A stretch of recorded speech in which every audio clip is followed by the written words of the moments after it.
Time to do some sketchy shit. Doo-dah, doo-dah. Hope I get away with it. Oh, the doo-dah day.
Where did you come from? Where did you go? Where did you come from, Cotton Eye Joe? Hello. Hi, everybody. Is that a friend of yours, Joe? Think I met that guy at a convention once. Yeah. Once. I think I was that guy at a convention once. I think I'm you'd not have gonna chosen. make this. I think you'd have chosen better music, Mr. Bachman. Well, that Cotton Eye Joe is pretty cool, but that's it's a goofy fun. Oh, Joe, look out behind you. Yeah, I know. Hold on, I'll be back. Good evening and welcome to the Thursday edition of Stupid O'Clock. I'm your co-host, John Scarborough, and with me is Dan Hollifield and Joe Bachman. And that other guy, well, who knows? He may or may not survive this encounter. Yeah, exactly. It's hard to add. Joe Bachman. Yes, sir. Explain your background for me. My basement. Oh, okay. So you're. I keep because you're wearing that yellow shirt, and I keep thinking you're at work. That's just because I'm too lazy to actually change out of it when I get home. Hey, Hey, I was in the military. I cannot tell you how many times I lounged around in BDU pants and a brown T-shirt. Okay, it's just Doing it today, aren't you? no. This is actually a gray T-shirt. Just Oh, okay. It looks brown on my yeah, I screen. know. It's the same reason my face looks red. It's those weird grow light things. Yeah, I used to have to wear that shirt too, Joe, but they're the ones we got wouldn't breathe.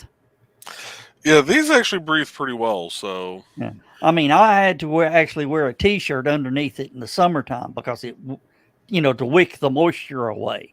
You know, So, I mean, it was time clock, shirt off.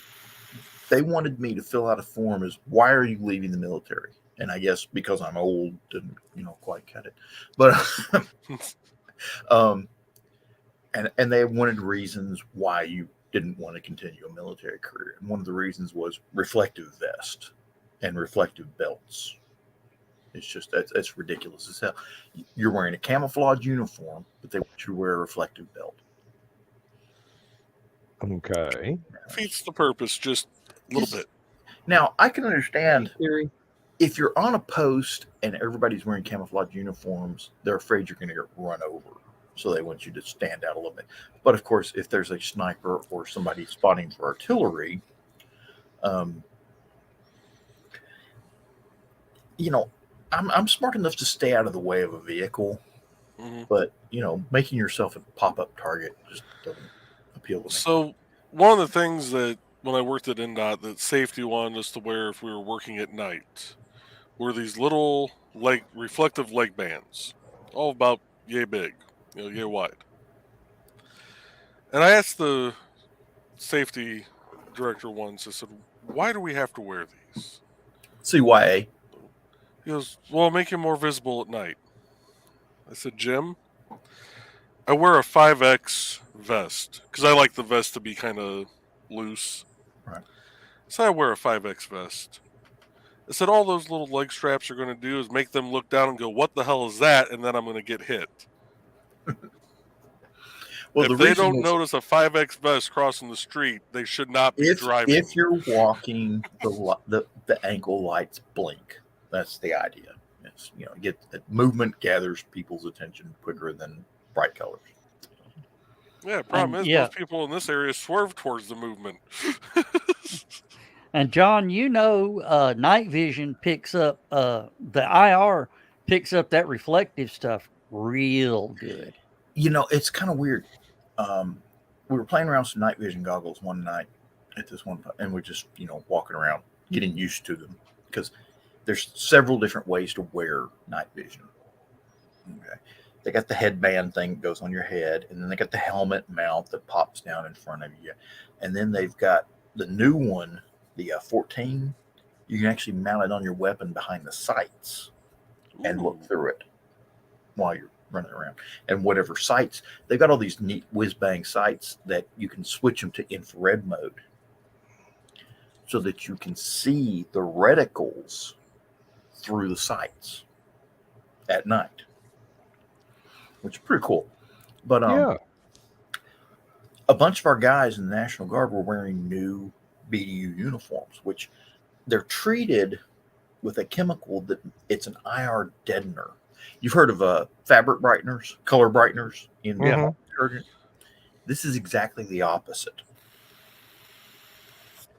And what's funny about it is these people would walk up to you in uniforms, and I had the IR illuminator turned on the night vision goggles. Okay, so there's this little LED right in the corner of the light amplifying goggles that's putting out infrared illumination. It's exactly like that LED in the front of your TV remote. Mm-hmm. It's that small. Okay. But because you're wearing the night amplifying or light amplifying goggles, it lights up the whole area in front of you. You can read books and everything, but it's kind of cool. You can see that neat effect in people's eyes where their retina glows. There's a German word for it. I can't remember what it is, but you can see that. But what's really cool is you couldn't really see their uniform because of the IR deadeners. But all of their rank and name tapes and the U.S. Army tape and the patches on their shoulders and stuff, didn't have the IR deadeners. So when these guys were walking around the woods, you saw all these name tapes, ranks, and patches moving or bobbing around in the woods like an invisible ghost was wearing. It was kind of cool. Now, once the uniform's been washed 10, 20 times, whatever, It's those gone. IR deadeners fade out, and it's just cloth. I mean, it's more cloth. And most people, of course, don't use. They actually make laundry detergent for hunting clothes that kills the IR in the UV and the IR in your clothes, so that the animals that can see into those spectrums don't see your clothes glowing in the middle of the woods. And if the military used them, those uniforms would be damn near invisible. Mhm. But everybody uses, Tide, Gain, whatever. And they have the UV brighteners. So their uniforms over time tend to stand out from things. Bounce fabric softener Oh, will make your clothing stand out on IR. But incidentally, if you put a couple of those in your pockets, it'll run the mosquitoes off. well, there are benefits to every drawback sometimes. Yes, there is. You've pretty much just described the philosophy of tank design and armored warfare. It's a give and take between mobility, firepower, protection, and observation. That's the 4 things that a tank has to do. I've got a good IR story for you, John. Hey, John. Dan's going to love this. Back in my ghost hunting days, I had the Sony Handycam with the night vision. And I also had the IR filter that you could screw on the front so you could do daytime IR. Donna walked up while I'm filming something and she had no eyes. That was better than my first thought, which we can't say tonight. Yeah. Well, she just, she turned and looked and goes, "What do you want?" And I'm going, I wish I had record. I'm done ghost hunting now. She looked like, when you see in the movies, these demon possessed, they have no eyes, just the black eyes. That's Donna.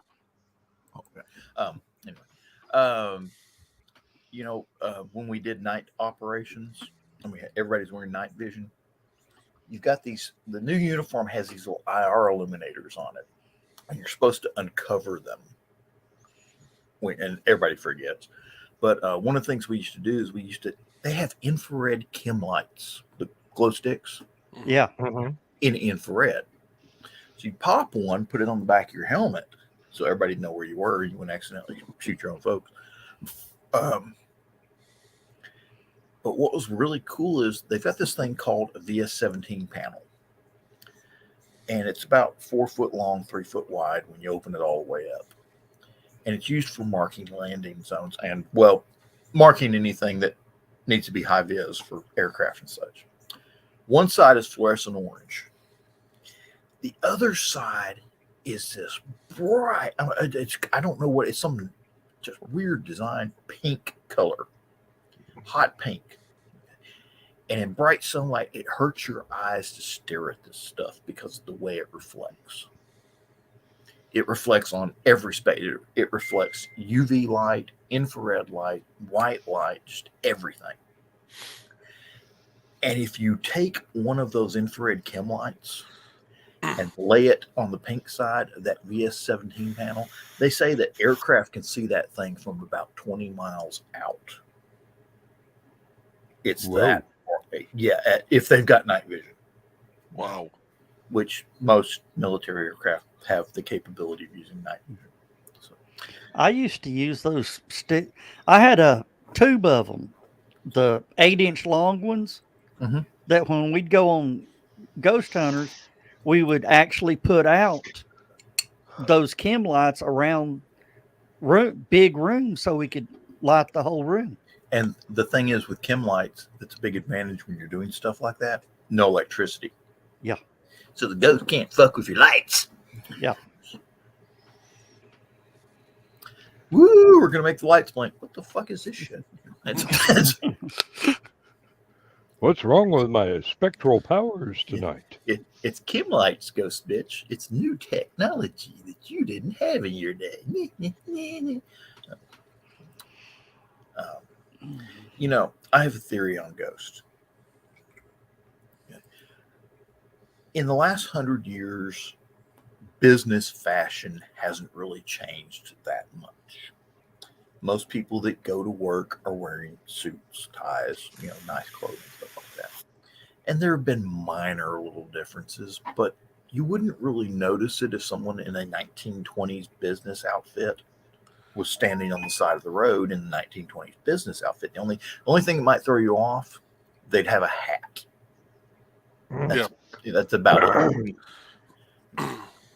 So my theory is, you get these people that they work a 9-to-5 job, cubicle critters, so to speak.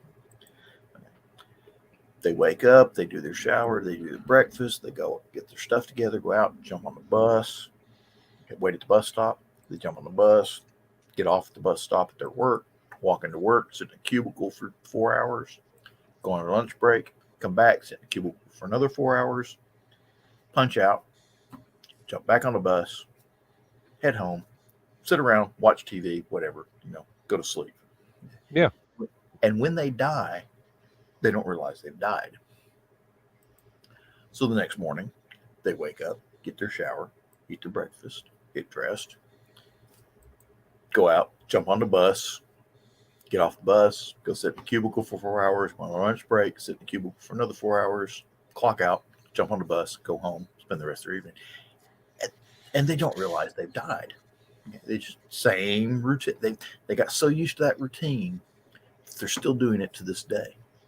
And if you were driving down Main Street in a car and they were sitting at the bus stop in the morning waiting for the bus to go to work, you wouldn't even notice them.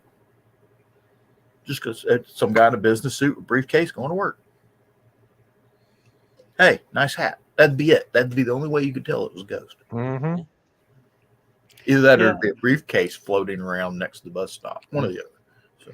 Well, you would tend to notice. A lot of times the ghosts just don't know they're dead. Mm-hmm. Same thing with stupid people. Well, that too. I think there's a correlation. Reincarnation of stupid people and dead ghosts, dead people that don't realize they're dead. It's all, a big craft. I could get in so much trouble. I could get in so much trouble. Don't give me straight lines. The thing is, unless they're wearing a Civil War uniform or Revolutionary War uniform or dressed like, Alexander the Great, you wouldn't really notice they're a ghost. Why is Alexander the Great at the bus stop? Then they're a ghost. How did Alexander the Great know to go stand at that particular bus stop? He conquered everything. Oh. Dang.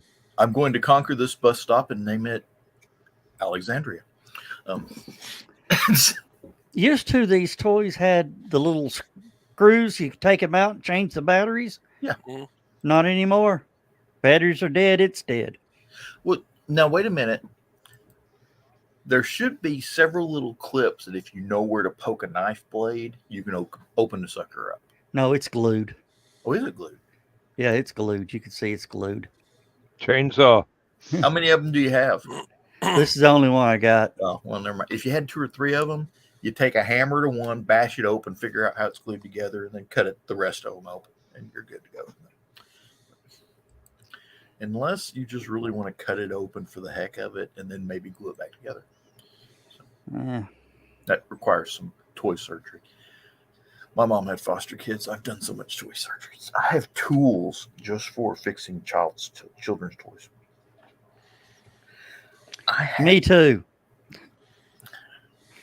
All the fancy screw bits. I still have packs of batteries just for children's toys. Well, to be honest, about half my bedroom is full of my children's toys.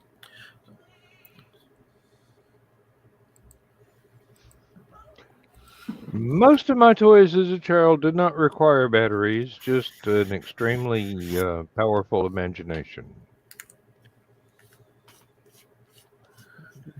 Then again, some of them were from before batteries were invented. Get out of there. Matter of fact, I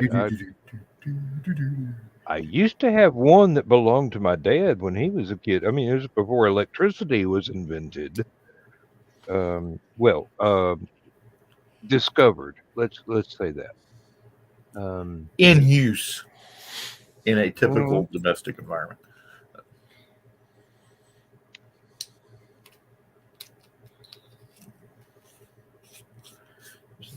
I'm sure I've told some of you. I don't know if everybody's heard it. I was over at my mom's house, and she had foster kids. And one of her foster kids, I loved him dearly, but he was just a brain dead moron. He come in, I want a glass of juice. I said, well, go get your cup. Go get your sippy cup. I don't know where it is. We'll go find it. I don't know where it is. So we'd have to search the house for sippy cups. We're looking under the beds, in the beds. And I'm in the toy box looking for sippy cups, trying to figure out where this little brain dead moron left his sippy cup. So I'm going through the toy box. And as I'm moving the toys around looking for his sippy cup, I hear this. Something in the toy box goes, John, John, John, John. Now I'm flipping out because the toy box is yelling at me.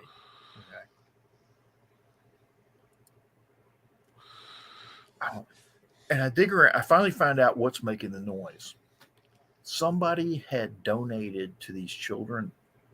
They get annual donations of toys, especially around Christmas. Somebody had donated a talking Jesus doll.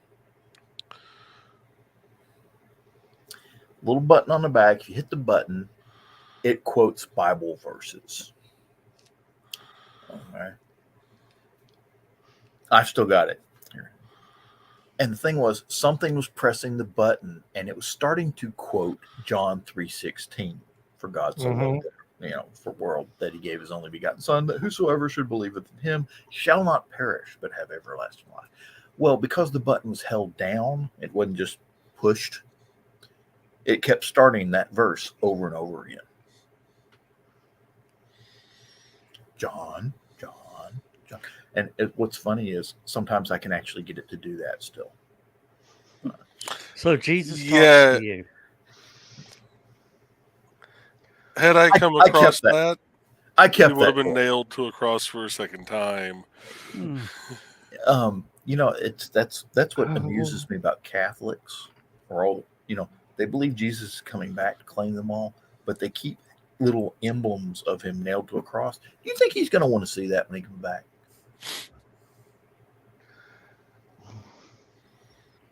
That's Walmart one year.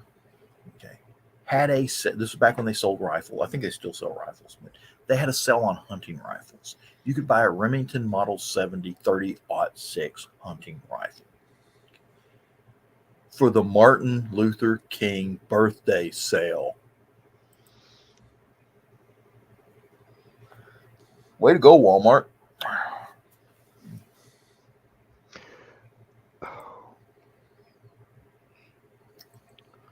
Oh. And someone in marketing I despair that the human race has ever actually achieved intelligence. Who thought this was a brilliant idea? Well, it's not just someone in management, obviously. Well, it's not just who thought this was a brilliant idea. Who the hell gave the stamp of approval? I reiterate. All right, let's get the bad news out of the way. Okay, they found out that the Titan submarine that was diving on the Titanic wreck site imploded. Okay. And the bad part is, it was diving on Sunday. Okay, it got to a certain depth, and something went wrong, and the submarine imploded, meaning they died instantly. Bang. the Navy heard it happen with, back in the old days, they used to call it SOSUS, which is the sonar underwater something. Mm-hmm. But it's a chain of listening devices they have set up, and using the computers that are connected to the SOSUS network, they can triangulate where these sounds were. Okay, the Navy knew about it the moment it happened, pretty much, and when they heard this bang, once they heard that the submarine was missing, they said, "Yeah, they're dead." They knew. Okay. They may or may not have told the Coast Guard. Okay. I don't think they told the people operating the submarine, because they said, let's give them time to come to let's give them time to, process the reality of the situation. So finally, the search went in, and apparently they have found debris from the submarine laying all over the place down there. So they know what happened. Yeah, it did drop its ballast beforehand and was trying to surface, but it was just too late. Yeah, whatever happened. It was too deep, too late. They control that thing with a Logitech controller, and they got a lot of flack about that. But the thing is, with modern submersibles, you got the inside pressurized area where the crew and everything sits, and they got their systems inside that for life support stuff, and lights and bathrooms and windows and computer panels and all sorts of stuff is inside this big pressurized tube. And they got all the stuff on the outside, the propulsion system, the ballast controls, and if they've got the little remote arms or whatever, all that stuff's on the outside. And the thing is, when you're building this thing, you don't want to poke a bunch of holes in your pressure tube to connect cables. Okay, that's it's a weak point in the structure. Mm-hmm. So a lot of it is done wireless, and of course, wireless since the 1960s, wireless technology has gotten better and better and better, and to the point now that you can actually have like Bluetooth stuff connecting the inside equipment with the outside equipment. So they controlled the sub with a Logitech controller, and they got a lot of flack about that. It's a Logitech gamepad. Why the hell are they controlling the submarine? Which makes perfect sense. I mean, it's it's Bluetooth. It can talk to everything outside the sub from inside the sub, and it works. And it works pretty good. But here's the problem. I know gamers. I'm sure most of you know gamers. Okay. Somebody has to put that controller on a charger to recharge the rechargeable battery in the controller. And I could just see somebody down there roving around the Titanic with the gamepad, and all of a sudden nothing happened, and the little light starts blinking on the side saying, "Hey, you need to recharge your controller." And it's like, that's utterly frightening, John. Yeah. And it's like, who's in charge of recharging the controller? Because I don't think these things actually take batteries. I think it's a built-in battery. Mm-hmm. I don't know the exact model, but it ain't like you can pull the double A's out and put some more double A's in. First, you got to find the cabinet to where they store the double A's on the submarine. Okay. Hey, Jim, hand me those spare double A's. I thought you had them. I can see that sort of thing happening. Okay. Where's the USB charging point on this thing? Because the military went to rechargeable batteries for a lot of stuff. There are applications where that is cool. There are applications where that is not cool. Now I know because I was in charge of some of those battery recharging devices for certain types of batteries. Especially back in the Vietnam era, the radio, Prick 77, had this really big battery in the bottom. It was about a foot wide, about 3 inches thick, about 4 inches wide. Had a big connector on it. In the 80s, they came up with a lithium version of that battery that was half the size, which was really cool because you could store 2 lithium batteries in the same compartment space for the that would take the one big magnesium battery. Mm-hmm. So you could get twice the battery. All you had to do was occasionally go in, pull the old battery out, put the fresh one into the slot, because you had to change it manually, and you get twice the radio time, which was cool. And the military went to this block, which was like it was almost 4 inches by 4 inches by about 3 inches thick, something like that.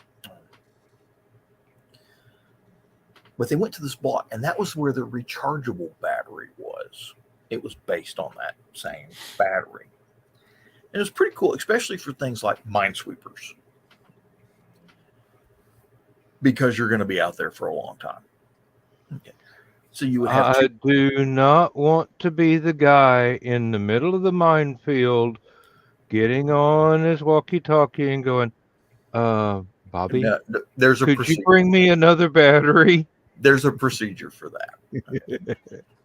Once the thing starts beeping to let you know the battery's dying, you cease operations, back out, change batteries, redo the thing. You got to retrain it every time you turn the power on and off. So you retrain it, go back out in the minefield or stuff. There's a procedure for that. It's just like where you work, there's procedures for everything. But, if some idiot that doesn't know the procedure shows up, they get killed. Same thing with minefield. The people that know, the people that work with mines, it's a minefield. It's what we do. The people that don't know, step on one, blow everybody up. So, that's. Yeah, it's just I have this uncharitable view of human nature for a large fraction of the world's population.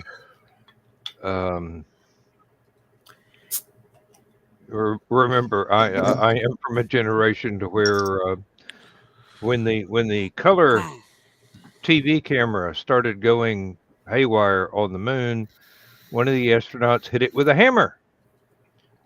So that was the reason the rest of their mission footage was filmed in black and white. To give you an idea, okay, everybody thinks minefields, and they are dangerous if you don't know it's there. Okay. Once you know it's there, okay, it's not quite as dangerous because you know to avoid it or deal with it, one or the other, depending on what your job is. To give you an idea of how dangerous minefields are, Mel Brooks was a light combat engineer in World War II whose job was to defuse landmines. Okay, I'm wrapping my head around that one. Yeah, exactly.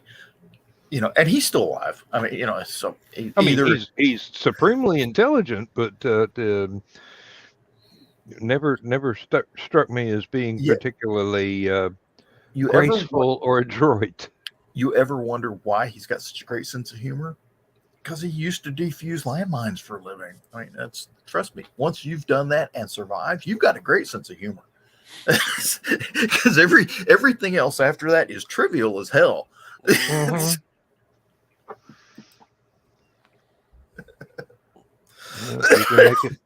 If you can make it till 10 o'clock, you're golden. Well, folks, I am actually going to back out early tonight because they're going to start paving at 6 a.m. tomorrow. So, which means I got to be up there about 5:30. Got a question for you about that. Yes, sir. If it rains, they don't pave, right? They can't pave in the rain. So, by our state spec, they can still pave in the rain. They cannot put down the tack coat that goes between the layers. Okay. They cannot tack a wet road. As long as it's already been tacked, they can. So once it's been packed and they put down the fabric sheet or whatever, they can throw the asphalt on top of it. Right. So in this case, for our roads here in Indiana, we'll do a couple different layers of stone coming up. The last one being called a separation layer. Generally, on top of that, you'll have open grade asphalt, which is a drainage layer of asphalt. And then you'll have your base, intermediate, and surface. Right. between the open grade and the stone, there's nothing. It's just laid right on top of it. Right. And then in between each layer of asphalt, they'll put down an asphalt emulsion called tack. And it's just a very sticky, just, Tar. yeah. It's a very light It's coating of tar. Velcro for asphalt. Yeah. And that's actually what it sounds like when you're walking across it. Is you'll hear your boots go, you know, and if you're not paying attention, you go to turn too quick, and your boot is stuck to the asphalt, and you're hopping on one foot trying to get back to it. Or trying to get your foot back in your boot. Right. Okay. Which is why I tie mine down quite. Combat engineers have to know this stuff. Mm-hmm. We're not that kind of engineer, but we may have to assist that kind of engineer. So when you become a sergeant in like combat engineers, you have to know about bitmousse and gravel and all that, and all that sort of stuff of laying asphalt, basically. Do y'all do any layers of chip seal between asphalt? No. Now we will chip seal some of the roads here. They'll use that as like a Band-Aid, for lack of better terms, on keeping a road going for a little bit longer, give it a little more friction for the tires. But they'll generally do that about 5 to 10 years into the life cycle of the road. For those of you who don't know, chip seal is basically like kitty litter that you glue to the road. And that's the best determination. For all intents and purposes, yeah, that's exactly what it is. Well, the city learned the hard way, chip sealing a secondary road when this guy in a Dodge pickup truck cleared one house and hit another house and knocked it off the foundation. Ooh. Now, interesting, we see that a lot in Tennessee, the chip seal, because of Signal Mountain and Lookout Mountain. For a minute there, I thought you were talking about truck flying off the road, knocking a house off the foundations. Yeah, I could say, hey, it's Tennessee. Anything could happen. Well, he was running from the law, but doesn't look too good for them Duke boys. Yeah, and the road had this nice little turn and drop. On chip seal at 100 miles an hour, the tires just don't stick. Was it fresh chip seal? It was a month old. I was saying, because if he ran through it, like when we've done it up here, because our NDOT's maintenance department is who normally does the chip seal. Joe will know what I'm talking about when I say this. Hey, Joe. Yeah. You remember that Camaro that ran off the road and wrapped around the telephone pole? Yeah. And they buried it. Had it up on the top of their record company for forever. Yeah. It went off this curve in the road, went airborne, turned sideways, and there was a telephone pole. And it hit right on top of the cab part of the Camaro. And the back end and front end of the Camaro wrapped around the pole until the top and the hood and the trunk touched each other at over 100 miles an hour. It was a convertible also. No, it was not a convertible. Yeah, it was. It was a convertible. No, you can see the roof wrapped around it. I mean, well, anyway. There were two. It was so bad, they couldn't retrieve the bodies from the vehicle. They couldn't get the vehicle off the telephone pole. They had to cut the telephone pole out on the top and bottom of it and take the whole thing with them, with body parts still inside. Ooh. And I think there were 4 people in the car when it happened. 2. 2? There's only 2? Yeah. And what happened is they were drag racing, and they were in the lead, and the guy was in a pickup truck, bump drafted them, and it just went. And it sat on top of the Mosteller towing service. towing service for a long time, but they sold that building and it got turned into several things. And strangely enough, you know how a lot of these old buildings, they'll have like, pawn your car title, and then they'll have a Mexican restaurant. And then eventually, guess what? Another towing company bought the building. So it's back to being a tow company again. But Mosteller moved over across the interstate to a new building, and they've got the big, they graduated up from small tow trucks to big tow trucks. And I don't know what happened. For a long time, it sat in the dead vehicle yard behind the old business. They had it on top for a while, and then they had to take it down for whatever reason. And it sat in that yard and you could actually see what was left of it on Google Maps for a long time. And then, of course, they moved. I don't know what happened to it after that. So, hey, Joe, you know people. Find out what happened to that damn thing. They took it down and they've buried it at an undisclosed location. Would have thought. But it's kind of like Osama bin Laden. People wonder if he's actually dead because they ditched what was left of his body. They ditched it at sea. And supposedly they videotaped the whole thing, but they're not going to show anybody the videotapes. There's a bunch of people think that no, he's still alive. He's the guy controlling Joe Biden by wire. No, not really.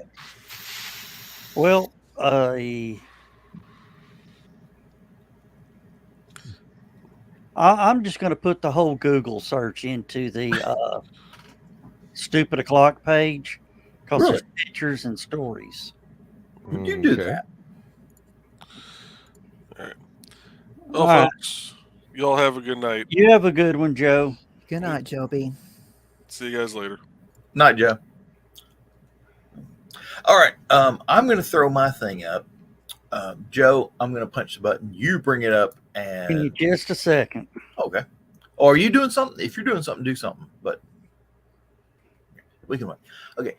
I don't know how many of y'all have been keeping up with the Ukraine war and all that sort of stuff. But the military has this, U.S. military has this thing called the Switchblade drone. Okay. And they've been giving them a lot of them to Ukraine to use.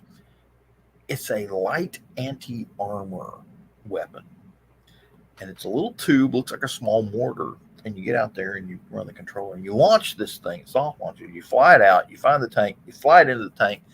It's got a shaped charge warhead that blows holes in armor from the top, which is the weakest point in most armored vehicles. Everybody hears about it, but nobody's actually ever seen one in operation. Ukraine posted a video. I don't know how they did this. It's pretty cool, though. But they've actually got a picture of some of the drones in operation. All right. There we go. The first drone you'll see is just a little commercial drone that they're using to spot target. I'm going to try and sound that. There we go. Yeah, you can take it full screen. Can I? Yeah, I can. There we go. Okay, that's here he is setting up the little drone. There's the controller. And let me see here. And, here they are driving around to wherever they're going. And let's see what he's doing. They're carrying American M4 carbines, so I'm thinking this may be one of the special forces. Now there he is setting up the Switchblade drone.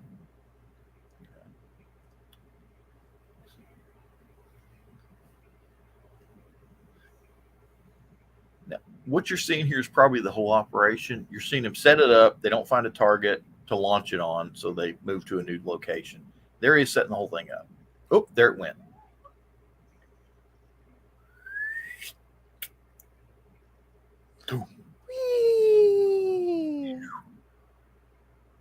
Yeah, I'd say they just killed about $3 million worth of hardware. Wow, this is a pretty good, it's a really good compilation. Oh, I can't believe they recovered them and used them again, though.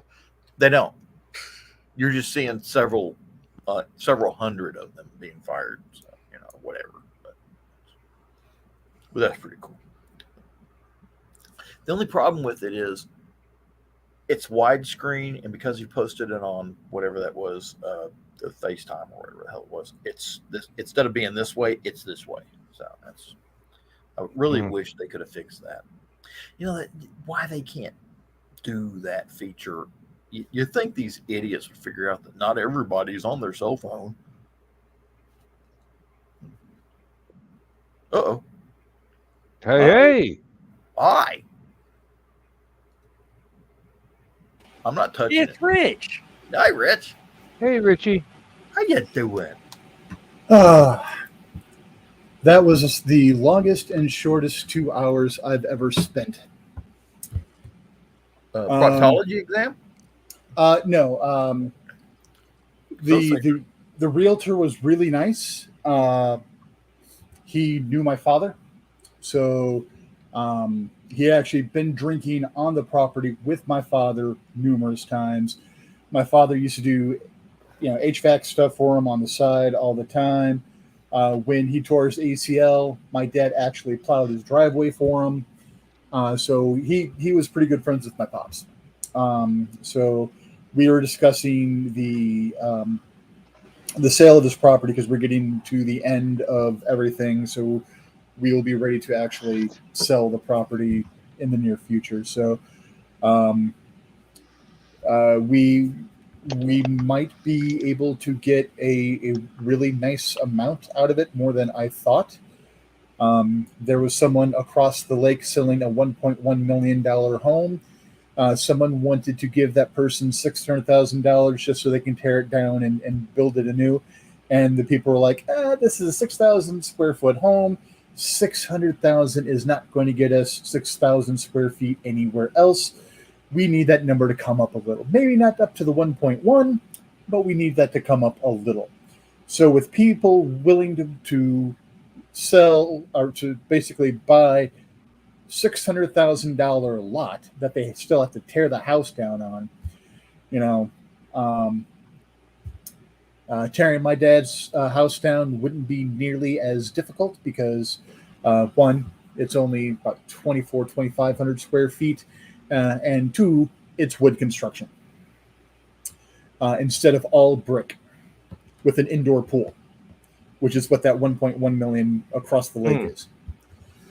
So we're like, yeah, we were expecting that. We were expecting a fair price for it because of the area, but we're like, okay, we're willing to throw our hat in the price range for that.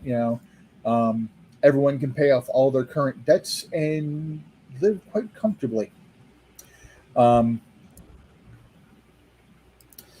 anyways, he knew my dad, so we sat there, we chatted, walked through the house. He told me what he thought we could do as far as things go. And also he is going to email me a bunch of resources for things like Got Junk. I guess there's one place around here that's called Junk Vets or Vet Junks or something like that. And basically they come, they grab all the crap out of the home, and then they sort stuff out that, okay, this we can scrap and get money for. This we can resell. This just goes to the dump, type of the stuff. And then the proceeds go to veteran organizations and stuff like that. So, yeah, it's stuck walking around that house and talking about,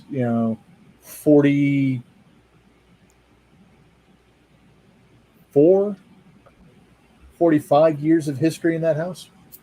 My parents literally built that house themselves. Dad was an HVAC, so he had carpenter friends that would come over, after hours, and pizza and beer, framing the house, doing everything. The owner of the company that my dad worked for, which is also the owner's brother-in-law, the owner's brother-in-law of the company my dad worked for, owned an excavation business, which was housed in the same front shop building as the HVAC company. So the excavation was done, family, friends. all the framing, all the foundation and sorry, I take it back. We had to pay somebody for cement to do the cement work for the foundation. We had to pay a drywaller, but painting was done, family and friends. One of my dad's friends was an electrician. He wired the house. My uncle, who basically the blueprints for our house is a cut down version of his old house that he had was just got done building at the time. So he designed the house, and then he also did the plumbing for the house. So, you know, it when I say it's the house my parents built, I literally mean my parents were there on off hours swinging hammers building the house. But it's hard to not fall into anecdotes about the house as you're walking through. Oh, hey, that's where my sister fell on my head as a child. You know, hey, this is where my sister tried to murder me. You know, this is where we used to hang deer when, you know, my dad would hunt and either bag something, or the county cops, if someone hit a deer and they had to put the deer down, they would call my dad to remove it, and we would go ahead and, you know, eat the meat. Oh dear. Exactly. Yeah, and let's just say where we were from, even if Dad never hunted, and Dad was a decent hunter, but even if my dad never hunted, I don't remember there not being venison in the freezer, You know, for most of my life. in my family, we've always known somebody that hunted, and it was always, hey, do you need any venison? So we would wind up getting packages of ground venison. And to give you an example, back when we lived up Middle Valley, we used to live right down the road from a meat processing plant that advertised we process deer, you know, sort of thing. So you could like take your deer there and wind up with meat. Mm-hmm. The sad thing is, a lot of those places, you're never guaranteed the meat of the animal you bag. No, this one they would actually they would process yours. I don't know about most of them, but this place would. Yeah. You brought your deer in, they say come back in 2 hours. There are two places out here that you were guaranteed your own deer meat, but there's a bunch of other places that you bring in 100 pounds worth of well, actually, okay, a buck is going to be a lot more than 100 pounds. You bring in, you know, 250 pounds worth of buck, and you are just getting 250 pounds worth of meat from somebody else. This guy, if you showed up with a 6-pack of Schlitz, okay, you could get your deer in an hour and a half instead of 2 hours.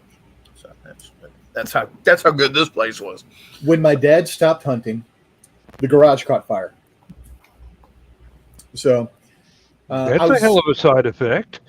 I was actually part of the local Rocky Horror cast at the time. This is why you need to keep the deer population down so they don't commit arson.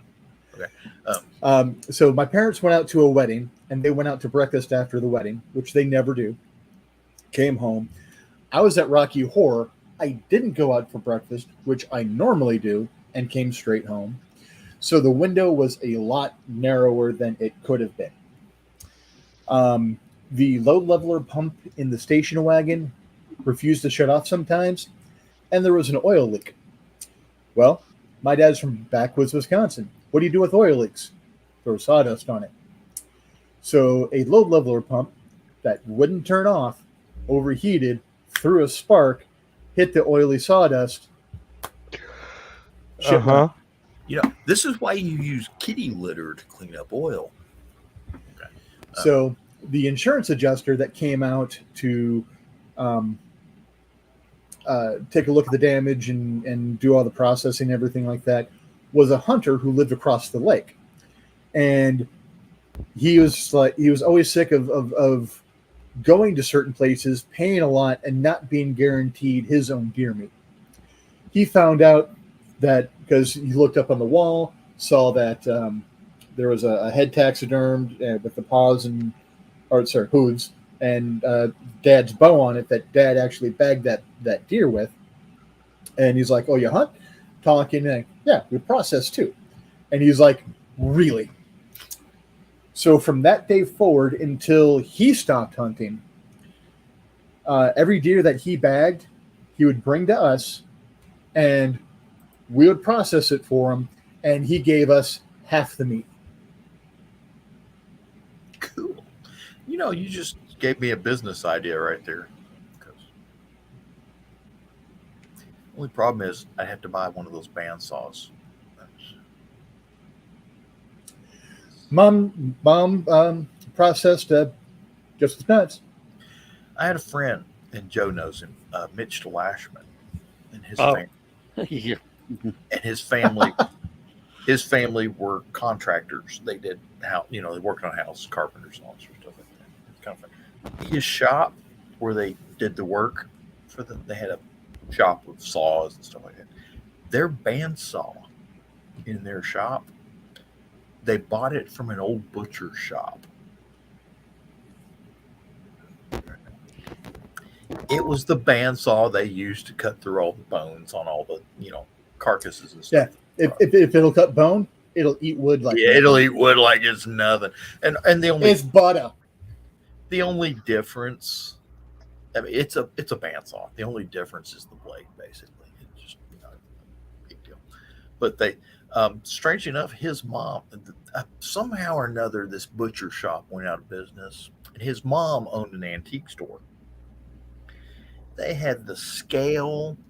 In the middle of her kitchen was this old antique butcher's block that was like 100-something years old. And according to law, these butcher's blocks they used in the butcher shop back in the day, the top on it was like 8 inches thick. But every so often, after cutting all the meat all the time, it would wear the wood out with all the meat juice getting into the wood. They'd have to shave off like half an inch of it every year, which is why it was 8 inches thick. Makes sense, yeah. Because after about 5 years, it was only 3 inches thick and wasn't as good of a chopping block because you had to bend over more to chop the meat. But they Put longer legs on it. Exactly. Actually, I was thinking, okay, then what you do is you create a butcher block jack. No, actually, the bolts that hold the legs on are adjustable. So but the problem is, after a while, you had to replace the butcher's block. After 5 years, whatever. So they still had it in their kitchen. And I don't know which butcher shop they got it from, but this guy must have been popular because this thing was beat all to heck. But they had cleaned it up real nice. They sanded it down really good by hand, sanded it down, and oiled it. Ooh. And it was just right there in the middle of their kitchen. That had everything. I mean, it was like pretty cool. That's where they prepped all their food. It was right there on top of that butcher's block. Don's Meat Shop. Maybe. I know. I actually know the family that ran Don's Meat Shop. Is it still up there in Middle Valley? I don't get up there anymore. Yeah, it used to be right there at Hickson High School, but they moved out, and they're further up the road just past Middle Valley. I think it's up there by my mom's old church, which is way up past not Middle Valley Brook. Yeah, near Gann Road, if I remember. No, not that far up. Not that far out? Okay. Just past Big Ridge Road. Okay. Yeah, now these guys here have no clue what we're talking about. No. I'm thinking about something else entirely. I'm sorry. Because I'm listening politely. It's not geography I'm familiar with. So there were 2 really good meat markets in Chattanooga. Don's was in the north, and then there's one down on Rossville Boulevard. Ed's. Is it Ed's? Yeah. Ed's Butcher Block. Yeah. Okay. And oh my God. They've got steaks that are like 2 inches thick, and they've got the jumbo baking potatoes that are like the size of a child's head. Okay. And they're just, man, I don't know where they get these potatoes, but they're incredible. And they have stuffed pork chops and stuffed standing rib roast. Damn it, John, now I'm hungry. Me too. and I haven't eaten much today. So yeah, how you doing, Kiri? I'm all right. I'm just waving good night to Carl. Oh, Oh, good night. It's good Carl. night, Oh, Honestly? Oh, good I'm night, sorry. Carl. I have not been looking at the comments because I've been running my yap. All right, it's my turn to. Oh, well, you turn 2 then. Um, Don't so forget anyway, to turn Undo your the mic seatbelt off. first. so some of you may know I've been gardening, and I've got my squash. I've got 6 some more squash. million pounds of peppers. No, actually, I've not done a lot of. I have, I think, 4 jalapenos, but I probably tomorrow I'll probably have 4 or 6 more. Um, I have some nice looking squash. This rain, I don't know what it is about rain, but the squash just explodes. Oh yeah, yeah. It's And I good for need to go out, soybeans too. and I need to go out and check my okra. It was just starting to bloom. It ought to be good right now, but it's been raining, so I haven't been out in the yard doing much gardening. Mm. Okay. Nobody here is going to HallowCon. I have catnip. If anybody needs catnip, I got a lot of catnip. I'm like the Scarface of stoning your cat. Okay, I've Or a pleasant mint for your tea. yes, catmint. For those of you who don't know, catnip is actually an odd term. It's actually either called cat mint or butterfly bush. It has actually 3 names. Catmint is I think that's the actual name. Butterfly bush, because once the stuff starts blooming, little flowers come up, you'll have butterflies all over it. Which is actually why we keep it here at the house. But Message Lindsay. She might want to buy a little bit of catnip off of you. The 55-gallon drum or so. your Lindsay, Yeah, my wife. Yeah. you don't have to buy it. You just have to come up here and get it. I mean, I process. I mean, it's still in container. I could right now. I've got it in solo cups, red solo cups, and I either need to get it in the ground or get it gotten rid of, one or the other. So this weekend, I'm probably going to be digging a bunch of holes in my yard. I may not touching that line. So not touching that line. I haven't killed anybody yet, and anyway, I'll probably line the entire back fence with catnip. I got to get some peppers, and I've got a tropical milkweed in the ground. In the ground. Oh, monarch butterflies are going to love you. Yeah, I've got it all over the place. We did it last year, and I was shocked. We actually managed to cultivate 2 butterflies our first year of planting stuff. A lot of the cocoons don't make it. We had probably a dozen cocoons in the yard, but only 2 of them actually made butterflies. This year, I'm hoping for better. It's kind of Barry bought a 1-pound bag of tropical milkweed seed and spread it all over the yard where he wanted it to grow. Nothing came up. I took a handful and planted like 3 or 4 seeds in one seed starter. I had out of the 2 dozen seed starters I did, they all sprouted with at least 3 plants in each one. I got tropical milkweed everywhere. He's like, no, sure. And he's just like, he has this thing, kind of cool, really. He planted Georgia State wildflowers. It's this bag of seed you can get of various wildflowers. Mm-hmm. And you spread it out wherever, and all this stuff starts growing. Last year, the only thing that really took off last year was the chicory. We had chicory. Oh, yeah. This year we've got gorgeous chicory. It just started. This last rain we got, last couple of days of rain, the chicory started blooming. I've got pink flowers all over the backyard, and they're not the size of a quarter, but they're everywhere. They're all around. Apparently, they like water. I didn't know chicory liked water.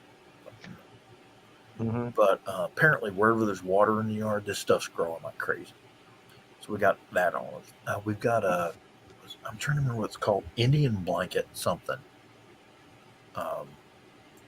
It's a beautiful little yellow, orange, red flower, kind of like a daisy, Yeah.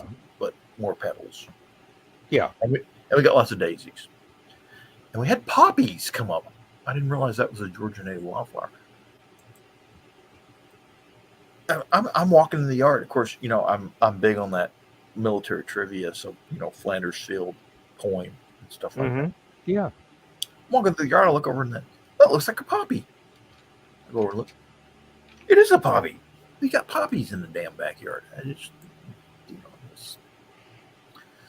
So anyway, when the milkweed blooms, it's about 4 or 5 feet high, spreads out about 2 to 3 feet, and it gets that's a moderate size one. Yeah. Yeah. Well, I mean, seriously, I've had to pull up the damn things that were 8 feet tall. They get these little yellow, orange, red flowers, and they're small. Not as big as a dandelion bloom, but they're they get them all over the place, and it's very colorful, but it's mostly dark green leaves. That's what the butterflies are after, the dark green leaves. But we had some last year. It's kind of funny. He planted that, and we got a couple of blooms from it. But I planted that entire row of fence line with peppers. So I had habanero peppers and jalapeno, and all these different peppers. It was kind of funny. The caterpillars from the monarch butterflies were eating the habanero pepper leaves, which I didn't think they would do. Well, they do winter in Mexico. Maybe they like burritos. Yeah. Anyway. John, you were talking about the poppies, reminded me of a video. When I saw the video, I thought of Rich. Uh-oh. Oh, no. He's not paying any attention to us whatsoever. Did he freeze up? Or is Rich? I think he's frozen. I think he's frozen. Oh, no. That or he's really good. The cold never bothered him anyway. Either that or he's really good at standing still or staying still. Well, his dad used to hunt deer with a bow. Being perfectly motionless for hours at a time is part of the job description. So, Kiri, tell us how you plan to rickroll Joe Dog for HallowCon. Ooh, well, that is gonna depend. Kind of unsure which cons I'm gonna go to this year, the rest of the year, and next year even. So I'm not sure if I've registered for ChatterCon. I think I did. I'm pretty sure I put the credit card info in. I just don't think I've gotten any confirmation back. So I've got a receipt, so I know we're going. Well, I forgot. I was busy working, so I forgot to register. I haven't decided if I'm gonna go to ChatterCon yet or not. If I do go to ChatterCon, it's gonna be for Chatterween and helping them out with their panels. Yeah, you better not put that speaker under my table again, or I'll have a new Bluetooth speaker. I actually misplaced it somewhere at MetropolitanCon. I don't know where it disappeared to. I'm gonna have to find it. I'll be back momentarily. Oh my goodness. Now, evidently Lindsay is on the short list to be Consuite staff at LibertyCon next year. That's cool. 2024. So we will be getting early notice about room registration, and we've already got our memberships rolled over from this year, so that's no problem. And Rich is back. Yes. Welcome back, Richie. Yeah. Processes were hijacking my computer, so I could hear everybody. I was on a tab. I couldn't get back to StreamYard, and nothing was allowing me to get through to anything. And it looks like I probably just roboted. No, you're still good. No. No, John was talking about poppies, and it reminded me of a video that I tagged you on about a poppy field in Slovenia or wherever. A The flock of geese? yeah, Oh, swans. the wild swans have eaten over 5 hectares of poppies, Yeah, and some of us Big know what and is made from stone. those. and they Uh, couldn't fly away.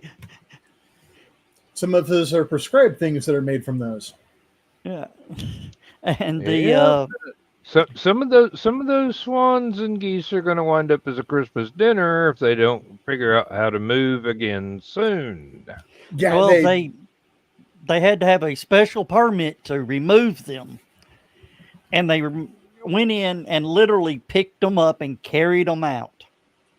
the video Took was them, hilarious watching these things try to fly.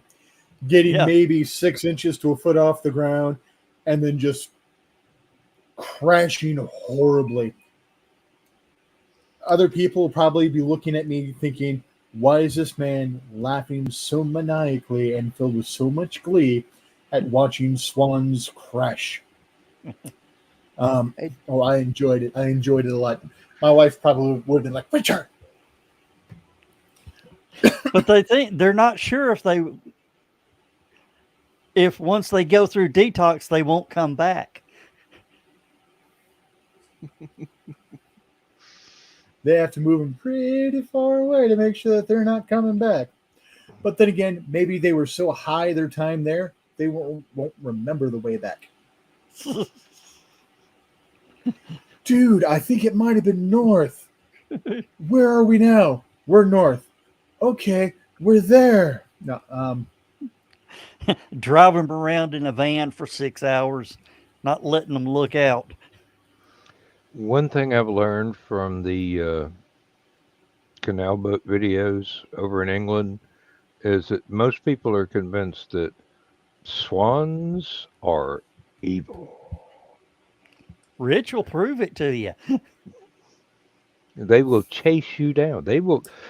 There was one guy that had to go and empty the bucket from the boat's toilet.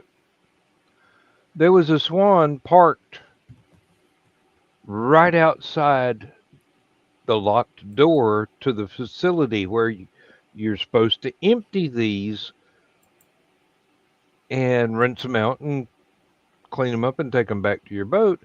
The swan would not let him unlock the door, much less go through it. It's just sitting there, uh, feathered snake. Anybody? I mean, this thing was just hissing away and striking at him, and he just trying. And the darn thing was like half his size. It had like about a 6 foot reach for that neck. I mean, I've seen rattlesnakes that couldn't strike that far. imagine, if you will, the scene from Friday where you've got Ice Cube and Chris Tucker leaning over, I don't remember who, going, you got knocked out. Now replace the two people standing with swans and the guy who's knocked the hell out, a chubby 12-year-old Richie, slowly sinking because he's not cognizant of where the hell he is to realize, oh, I got to move my arms and stay above water or I will drown. But yeah, it was that scene long before there was that scene. But it was those two swans and a fat white kid. hey, You got knocked back. out. Oh. Okay, I have got to play this for you guys. So when I hit the speaker under Joe's table at not HallowCon, MetropolitanCon, Never gonna give I you kind up. Never gonna let I you kind of down. I kind of panicked the minute he found the speaker, so I had to immediately play a song for him.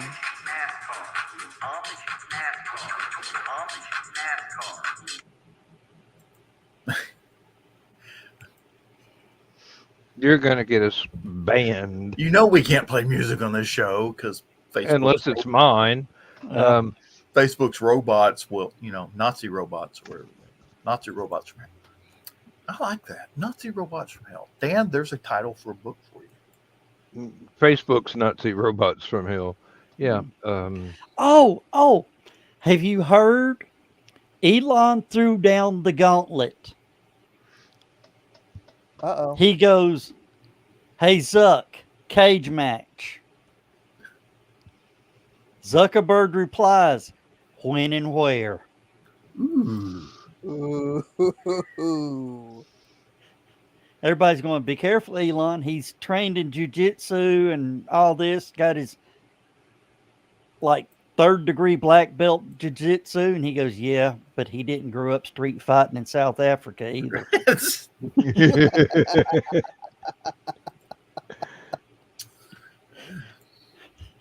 I will pay What to go is to it that with the fight. influx That would be of like the comic book ultimate. artists? Do you remember Celebrity Deathmatch? Yeah. Yes. That's it. They need to have like the live action version right there. Okay. Oh yeah. What are you doing, Rich? I'm trying to figure out why in the past day I've had like 8 comic book artists be like, "You want to be my friend? Do you write comic?" No, I write other stuff. I would Because like you to write said comic comic books. book and Facebook heard you. I You were nice to Nick. That's all it took. And a horde of wannabe comic book artists showed up. Friend. Okay, that's the better way to do it, there, Kiri. All right, computer guys. I tried to salvage that dead hard drive that screwed up my desktop computer because of a Windows Because of update that was Microsoft. not successful. I've got it. I've got it plugged into the streaming computer. I've got, what program is it?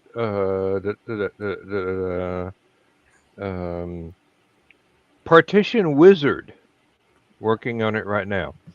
It's supposed to be wiping the hard drive so that it can be initialized and reformatted. You're right. It's been running for 26 hours now. Forget about it. What size drive? 1 gig. No, 1 terabyte. Forget about it. It's going to take. Now, the only reason I'm doing this is because this is the only program I can get to access the drive. I can't go through disk management. It refuses to acknowledge that it exists. Won't let me format it. The Windows Explorer will not even see it. Do you know how to build an electromagnet?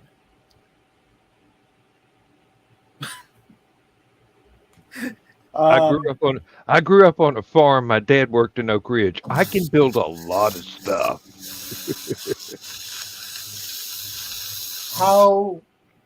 Is there a percentage bar to tell you how far it's allegedly gotten on that drive? It got to 66% yesterday, and it's still there. It has, let me look. It has 2 operations left after it completely. It's supposed to be writing zeros in every sector on the disk.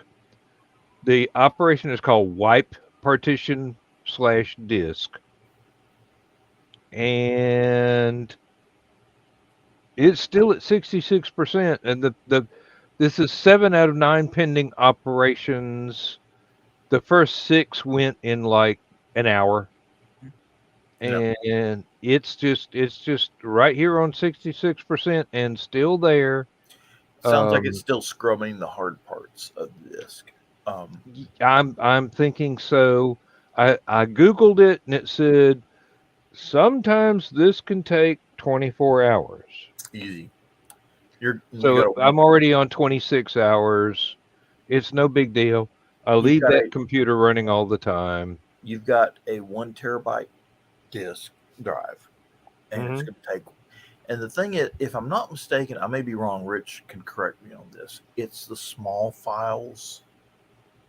Getting rid of the big files is pretty easy. It has to go in and like take out each individual small file, and that one takes forever. So this was. It depends on the size of the chunk it's trying to take out, but it's solid state and not like the old, platter driven.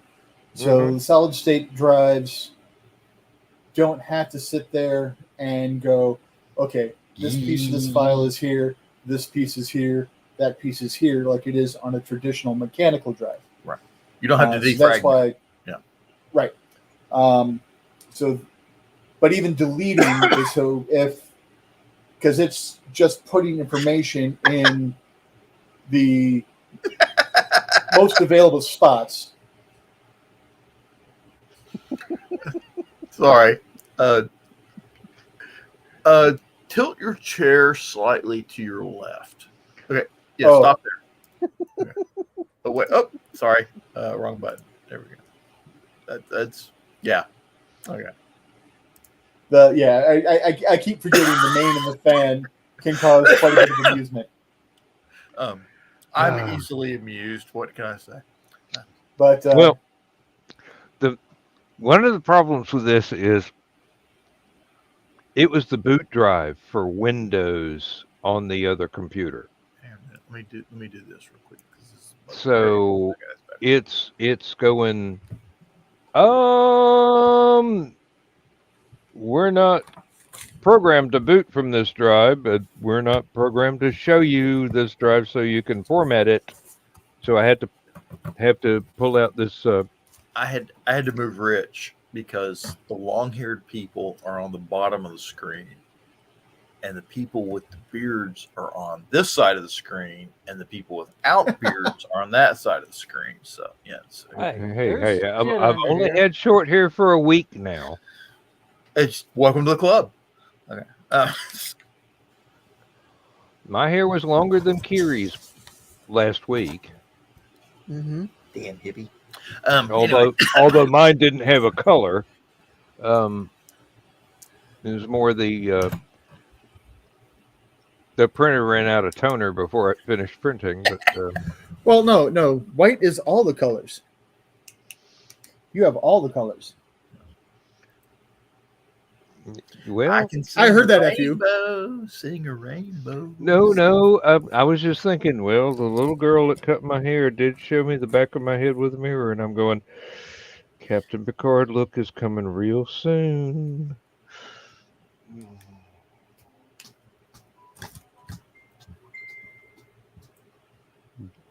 What tattoo parlor? Look at the picture.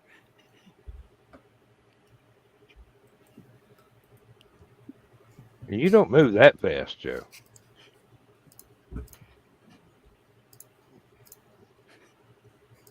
You're more the coyote sort of fellow than the roadrunner sort of fellow.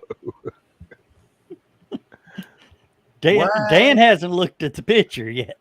Wile E. Coyote, super genius. Womp womp. Hey, I like the sound of that.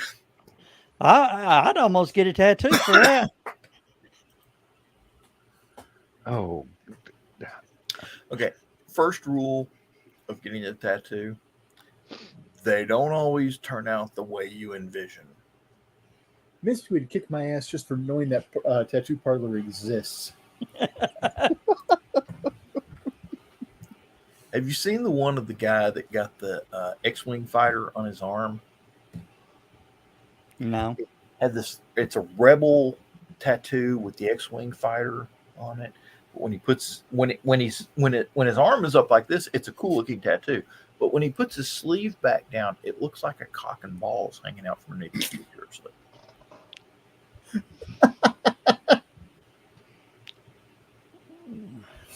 I'm sorry. I'm sorry. It's supposed to be an X-wing, And when the sleeve is up, it looks pretty good. When the sleeve is down, he's got a penis hanging out of his t-shirt. But that's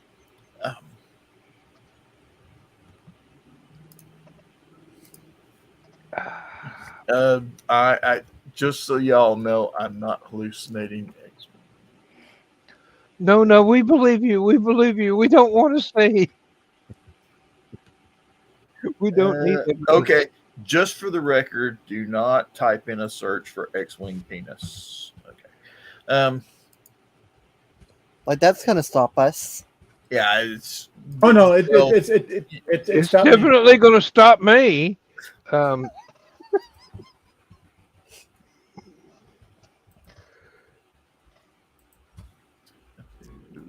Oh, and please don't type in a search for mothership and misspell something. Actually, I told somebody one time to look up a recipe for chicken breast, and she typed in breast recipes, and boy, did that one turn out wrong.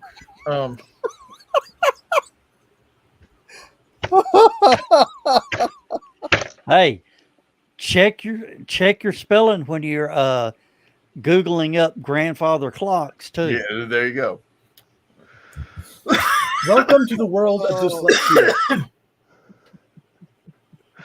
Yeah, Carl welcome went the to bed world of entirely dyslexia. too soon, I believe. Yep. Not the green room, but it ought to be. Oh Lord. Then I'm still got to work tomorrow. I've still got to do my show tonight. I cannot find that picture, and I've tried like 5 different searches. Okay, I can call off tomorrow, it'll I'm show not up on going the to, internet eventually. but I can. Oh Lord. Oh, and Monday I go on 10-hour Monday to Friday shifts rather than the 8-hour. I have to train an Train the new assistant. guy. Hey, do you have a fire extinguisher handy? Several hundred, yes. Okay. If you're training new guys, always keep a fire extinguisher and an EpiPen handy. So, I've trained this guy on one of the machines I used to run, and and depending on the guy, he's not you stupid. may need to keep a tube of Narcan handy. So, just saying. I'm sorry, the job is not that damn boring. Yeah, but it's a new guy. I mean, I mean, you never know who they hired. He's been there for 40-something years. Oh, then he's not exactly a new guy. He's just new for New this to this particular job. New for the Yeah. position. I already trained him on the machine I ran for 20 years, and he caught on real quick. I mean, didn't need much training at all. The challenge is going to be, will the warehouse actually bring out the samples we need to test in a timely manner? Oh.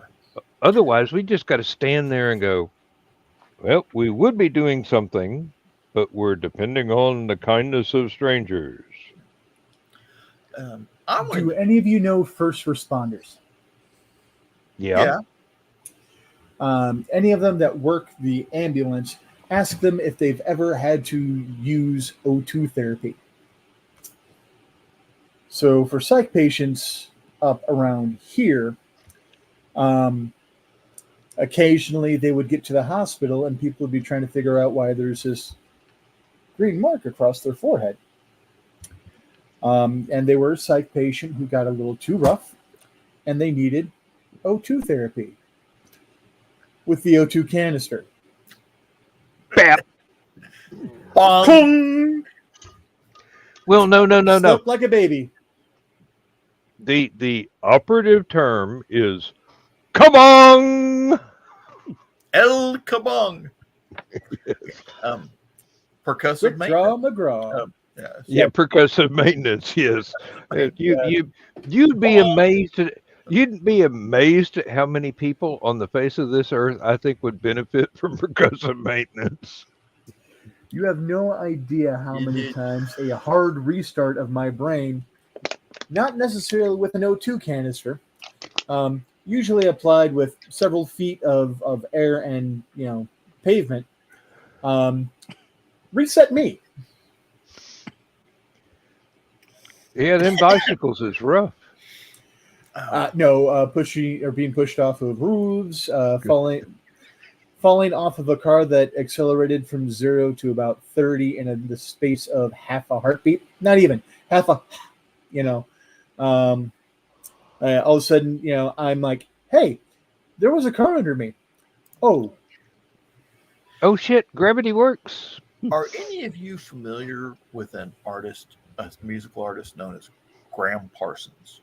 Yes. the name's very familiar. Okay. I can't place anything to it, but the name's familiar. Used to be with the Birds Mm-hmm. back in the day, and then wound up starting another group or helping to start another group called the Flying Burrito Brothers. Yep. Among other things, Among he's Wasn't had there a the long and checkered career. Graham Parson project, or is that Alan Parsons? That's Alan Parsons. Alan Parsons. Alan Parsons, but Graham Parsons did have something with his name in front, and damn it, now I can't remember. He used to hang out. Had beautiful album covers. He used to hang out in the desert, outside of. Oh, with the horse with no name. Yes. Well, no, that. But anyway, he used to hang out. He got tired of doing the whole star routine, and he used to just go out to this place out in the desert. And I'm trying to remember the name. Something Rocks. I'll remember in a minute. Anyway, he used to go out here and hang out in this little hotel out in the just middle of nowhere desert thing, and he used to love to and just cool as jets, and get drunk, smoke a lot of dope, take a lot of drugs, things like that. And he wound up having a drug overdose.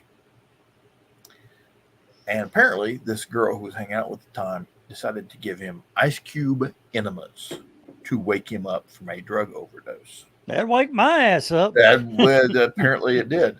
And he was doing fine for a minute, but the problem was he kept saying I need to sleep. So they put him in a hotel room, had somebody watch him. The problem is when you overdose on these particular type of drugs, they need to keep you moving. They need to keep you up, awake, and walking around. And nobody did that.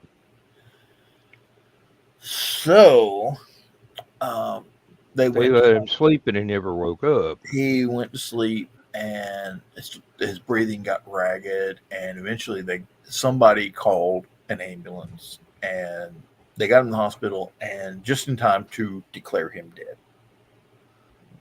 I have seen a documentary about this. I know the park and the hotel from the documentary, and I always thought, yeah, this is the Hotel California that's famed in song. Pretty much. Yeah. There's something about the park or monument or whatever it is. There's an obscure species of frog or fish that lives in a pond in this place, and something. Yeah. And so anyway, he dies, and the problem is his father or his stepfather was a piece of crap, money grubbing person.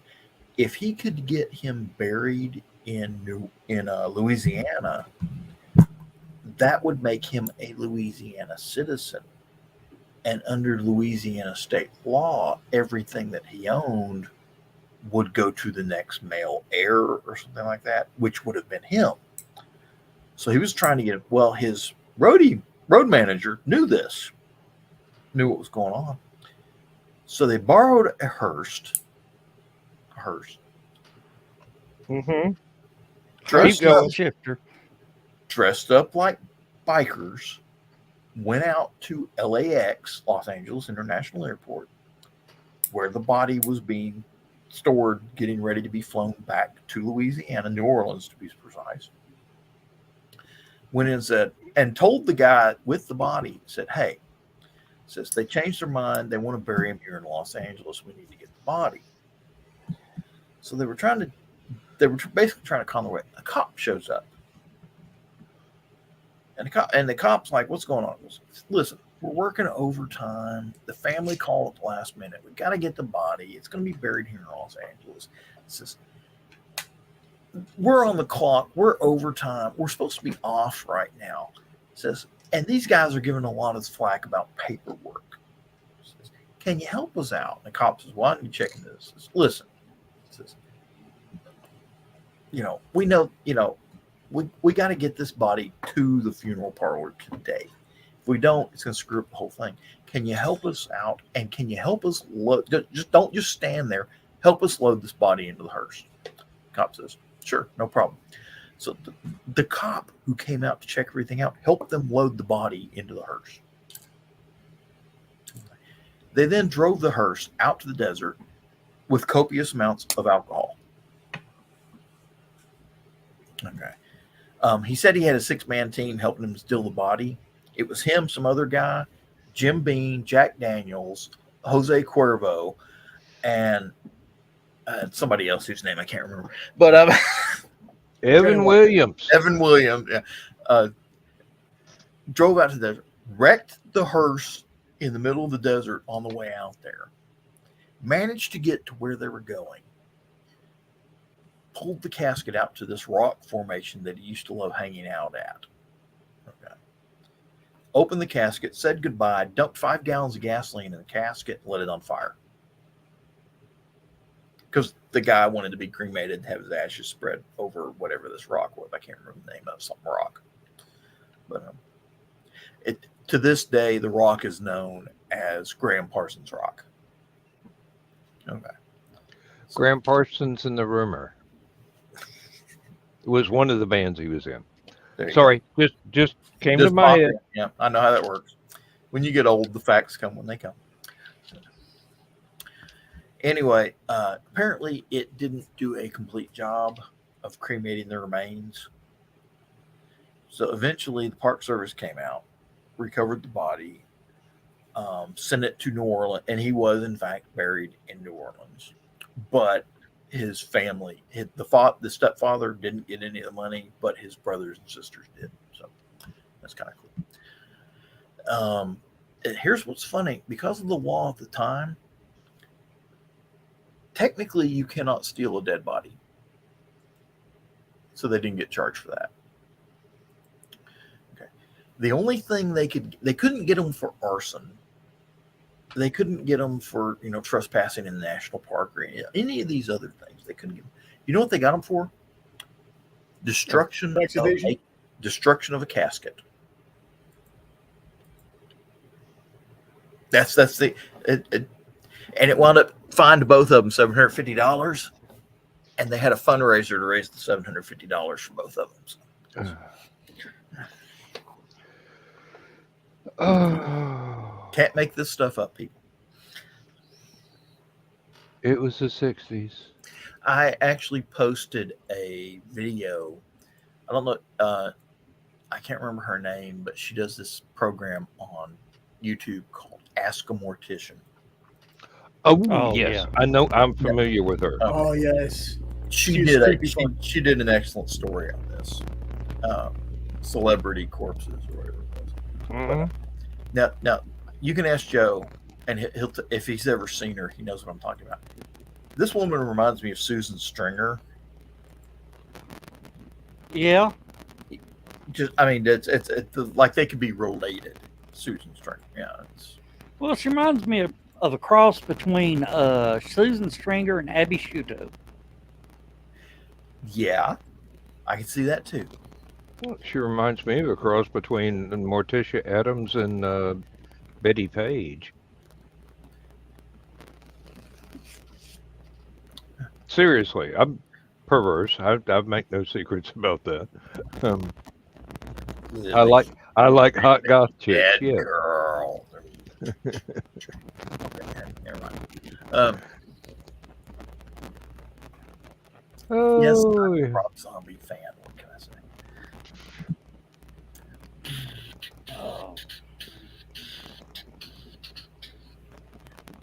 See, Rich knows what I'm talking about. I can tell by the way he's bobbing his head. No, something metal or punk related, going back to the 70s. No, I wouldn't know anything about any of that at all. I shouldn't lie this close to electronic equipment. It's going to find my stuff. Mhm. What was really funny is I didn't realize I was a punk until a couple of years ago. Really? What do they call us now? Well, I'm sitting there when I finally set up my Spotify for everything. I'm sitting there and I'm clicking on bands and I'm like, that was punk. That was punk. Here That was punk. comes Johnny in again. You got the liquor.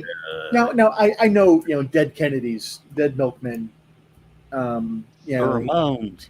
the Ramones. I've I been knew I've those were been punk. sitting here going, why is half of my playlist Ramon songs, and why don't any of them last more than 90 seconds? I mean, seriously. Okay, brain lock.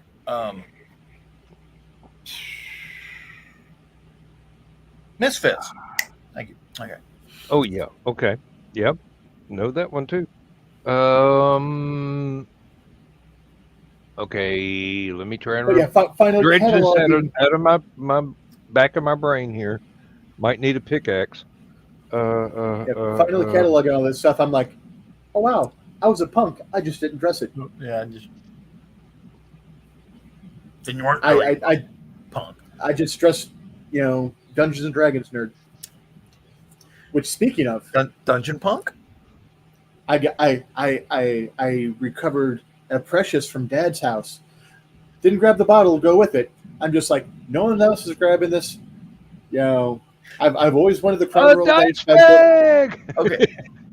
I'm on several grilling sites for grilling food and stuff like that. And Kamado Joe, we got one of the big ceramic grills, and I've got a Traeger electric smoker. And somebody on the Traeger group, apparently Crown Royal takes their whiskey barrels, grinds them up, turns them into wood pellets for pellet grills. And you can grill your food with whiskey infused oak pellets. So Crown Royal sells cooking pellets. And I posted on the group. Do they sell them in the Crown Royal bags? I posted on the group. Is anyone else disappointed that these don't come in a velour bag with a gold drawstring? And it's like, Hey, I'm sitting here trying to figure out how I can convince the folks in the next town over that have got this facility for burning railroad ties to switch over to the Crown Royal oak barrels. I'm sure they would not get anywhere near the amount of complaints they've got now for the smell of grease I want to ask burning in the I want to air. ask a question to everybody here. Joe can back me up on this. Okay. Has anyone ever noticed that they tend to put barbecue restaurants right next to animal hospitals? No, but I've noticed that they tend to put them right next to railroad tracks around here. Here comes Dawn. Get ready, John. I'm trying to. There is a. Bring her up. I'm early.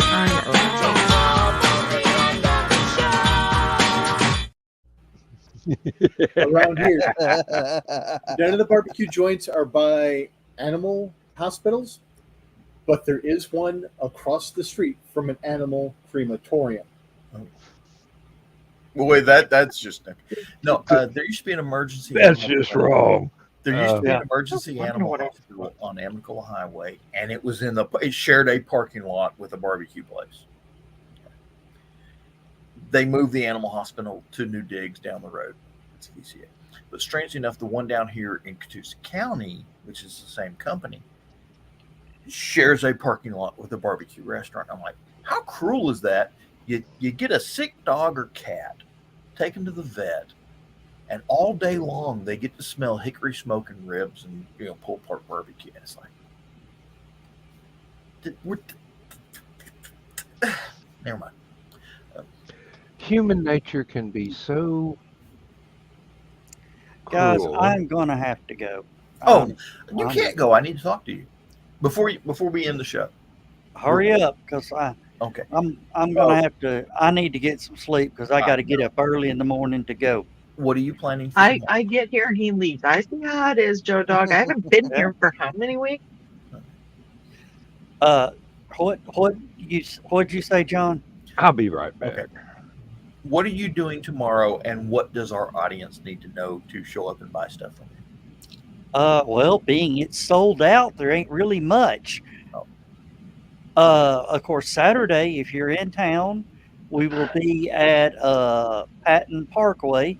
I still call it Patton Parkway. Me too. It's They want to call it Patton Park. it's right next to the Patton building. Patton Plaza for Summerween. Summer Wing, yes, like Gravity Falls. They're celebrating Halloween in the middle of summer. Yeah. Do we have to carve watermelons? Do I need to go buy watermelons? Yes, they're doing watermelon carving Okay. contest. Just check. John, if you want to show up for that, you're more I thought welcome. you said you. Yeah, that's what we were supposed to talk. Well, I told you we'd talk about it Thursday. Here we are. Mm. So you wanted me to show up for now. That's on Saturday, right? Saturday it starts at 6. So I don't We need gotta- to help you. I don't need to help you tomorrow. No, Good, because I got gardening tomorrow. you got what? Gardening. I gotta Oh, take I plants. thought you said guard duty. I said you retired. No, gardening. I'm putting Okay. plants in the ground. And because it Yeah. rained, the ground's nice and soft. Best time to do it. So, Yeah, Saturday we'll be there at 4. Saturday. I'll get in touch with you probably tomorrow. Okay. And I don't want to go down there and pay to park, so I'll probably come up to your house, park, and go in with you. Well, the thing is, I'm leaving from Liberty. Oh, Yeah. Just call me tomorrow. Don't text. Don't call. I know what call means. I used to have a telephone on the wall. All right. I'll holler at y'all later. I got to go. I'm about to fall Good night, asleep. Joe I'm Dog. gonna Good night, Joe. Fall All right. asleep. See if we Bye. can. Fall asleep.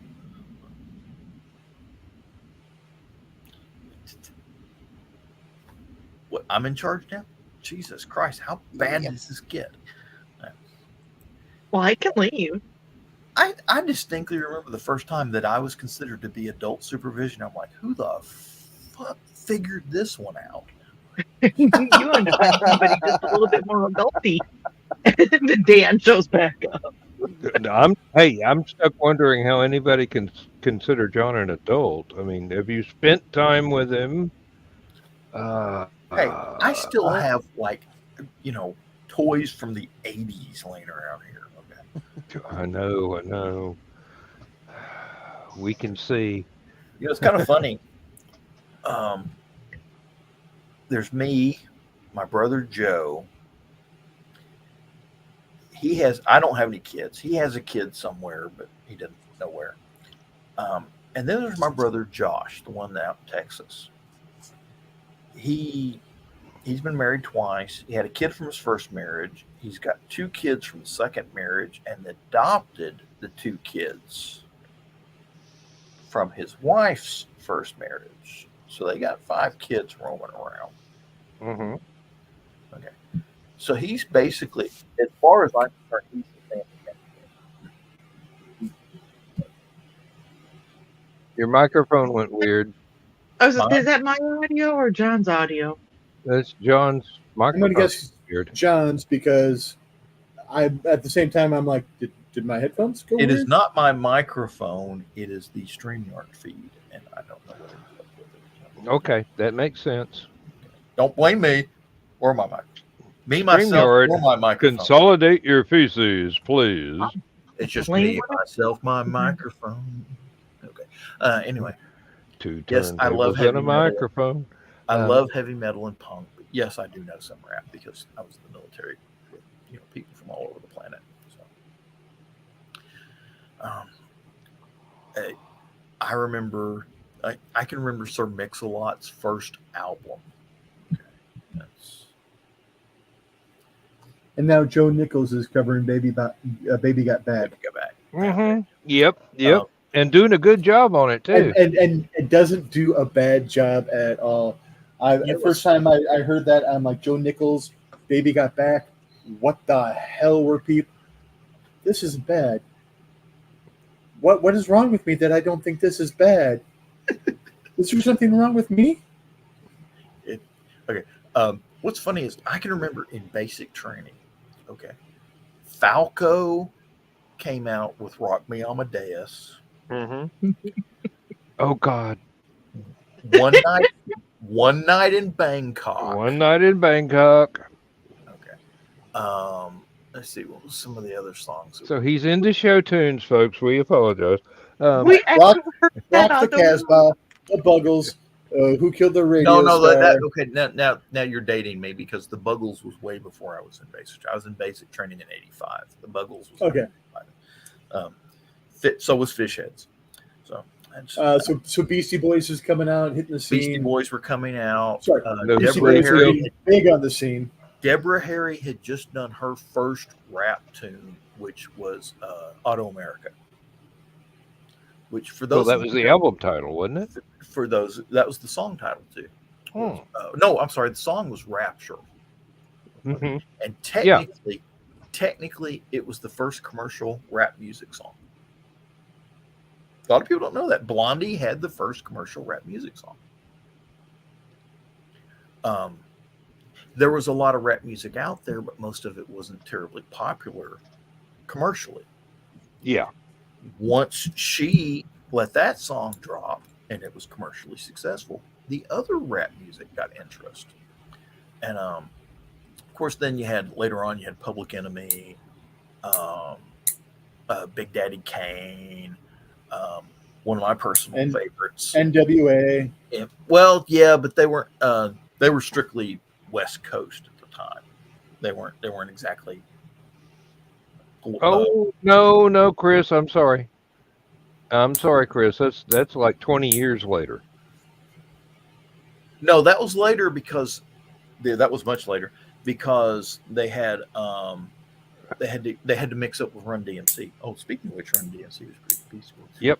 Fab Five Freddy, of course. Yeah.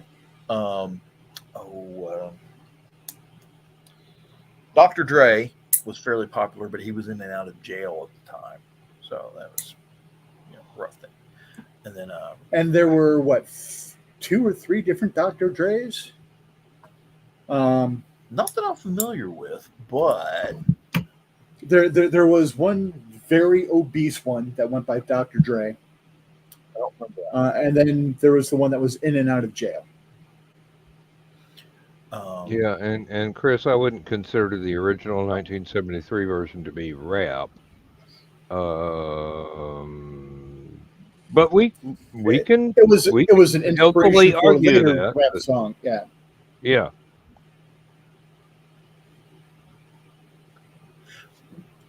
But it wasn't a rap song. He's got it. He's got us on a technicality. It wasn't intended to be a rap song in '73, but in '86 it became one. Technically, you go back to the '60s and get Cab Calloway doing Minnie the Moocher. Minnie the Moocher, yes. So it's. Oh, you can go back to the '40s and get some of the stuff. My boomerang won't come back. Well, you've got chants and ballads that go even way back longer than that. Even Oh, but Arlo Guthrie, the ballad of Restaurant. Reuben, the ballad of Reuben Clemso and his strange daughter in the key of A. Of course, what was the one Arlo Guthrie song about the pickle? The pickle song. That was.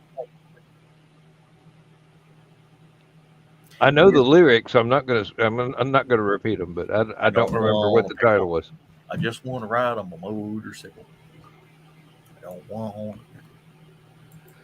Ah, I don't want to die. I just want to ride on my motorcycle. it it's a shame.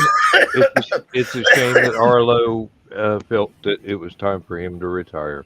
I'm sure that he actually has more to contribute to music, but he's been working for What shit was the a long what time. was the Frank Zappa song?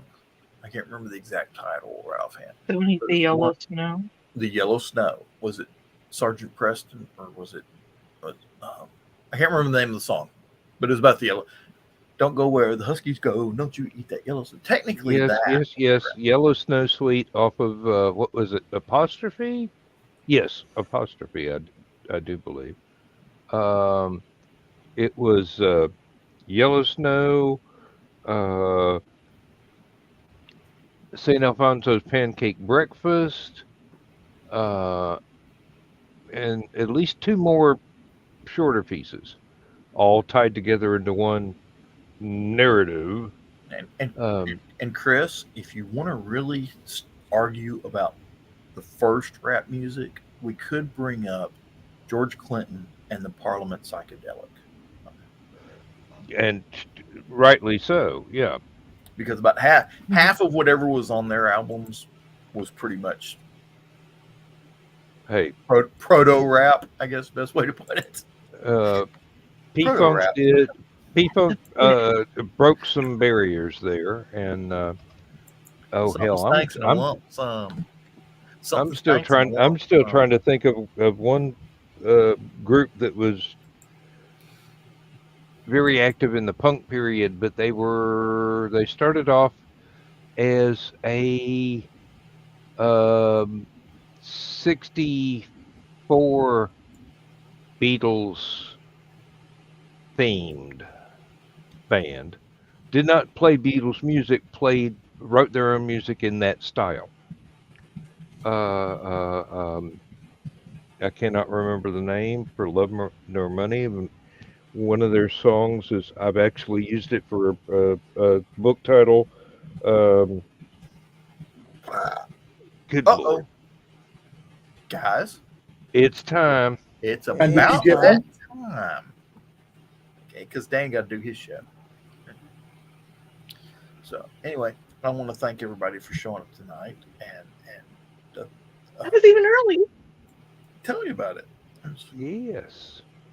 Got the normal group of reprobates. I'd like to thank everyone. I'd like to thank Joe for showing up. Joe McKeel. I'd like to thank Joe Bachman for showing up. What is it with people named Joe having to go to bed early? Anyway, Rich, thanks for showing up.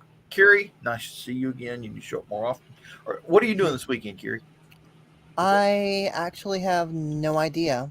So you're not going to Dragon Con or Liberty Con? Liberty Con / Deep South Con?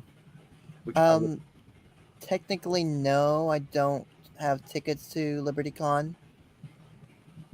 You know, sometimes you go and check out the place, they'll have cancellation tickets that you can get.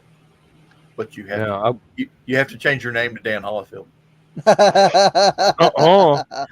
Anyway, that ain't gonna work. Don, what do you? Brandy knows what I look like. Anybody that is going to LibertyCon, please go to the Three Ravens panel. Yes. And or else. I would love to know whether or not Hillbilly says anything about me having books coming out this year. He was horribly disappointed that I was not going to be there. And he had some special announcements that he was going to make at this panel. And I'm hoping against hope that it's finally my turn for stuff to come out. Say good night, everybody. Good night, everybody. Good night, everybody.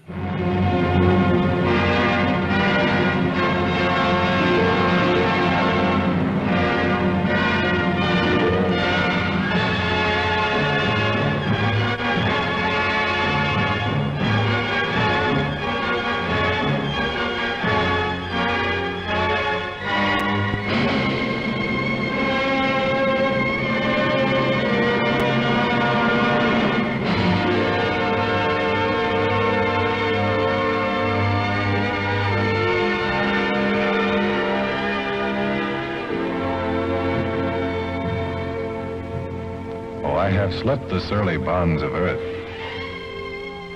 and danced the skies on laughter-silvered wings. Sunward I've climbed and joined the tumbling mirth of sun-split clouds and done 100 things you have not dreamed of.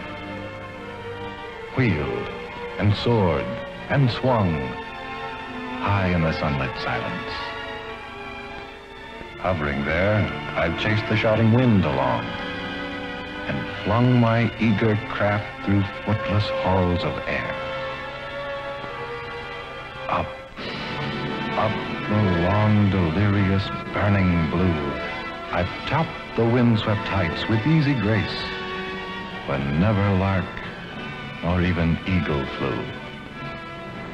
And while with silent, lifting mind, I've trod the high, untrespassed sanctity of space, put out my hand and touched the face of God.